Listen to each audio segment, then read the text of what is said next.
গোলাঘাটৰ এই বগিলা চাহ বাগিচা যি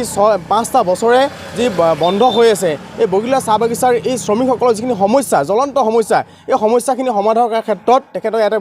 ব্যৱস্থা গ্ৰহণ কৰিব আৰু বগিলা চাহ বাগিচাৰ সমগ্ৰ বিষয়টোৰ ওপৰত মুখ্যমন্ত্ৰী পোনপটীয়া হস্তক্ষেপ আমি বিচাৰিছোঁ। আৰু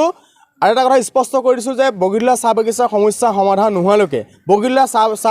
চাহ বাগিচাত থকা শ্ৰমিকসকলৰ ন্যায্য প্ৰাপ্য প্ৰদান নকৰালৈকে আৰু বগিলা চাহ বাগিচাৰ তলাবন্ধ প্ৰত্যাহাৰ নকৰালৈকে অসম চাহজনী ছাত্ৰ সন্থা আৰু শ্ৰমিকৰ এই ধাৰাবাহিক আন্দোলন আমাৰ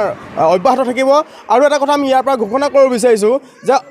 যদি বিধানসভাৰ অধিৱেশনত বগিলা চাহ বাগিচাক লৈ কোনো সিদ্ধান্ত অসম চৰকাৰে নলয়, বিজেপি নেতৃত্বাধীন অসম চৰকাৰে নলয়, কিন্তু পৰৱৰ্তী সময়ত আমি অসম চাহজনী ছাত্ৰ সন্থাই আমৰণ অনশন কাৰ্যসূচী ল'বলৈ আমি বাধ্য হ'ম। আৰু এই কাৰ্যসূচীৰ জৰিয়তে আজি এই কথা আমি কৈছোঁ আৰু সকীয়াই দিছোঁ যে অতি শীঘ্ৰেই বগিলা চাহ বাগিচাৰ সমস্যা, বগিলা চাহ বাগিচাত মালিক পক্ষই যেনেকৈ হিটলাৰী নীতি চলাইছে, এই হিটলাৰী নীতি চলোৱা মালিক পক্ষক নাকি লগাবলৈ যদি চৰকাৰে নোৱাৰে, তেতিয়াহ'লে সেই সৰুপথাৰ সমষ্টিৰ বিধায়ক বিশ্বজিৎ ফুকনে পদত্যাগ কৰক আৰু বিভাগীয় মন্ত্ৰীয়ে পদত্যাগ কৰক।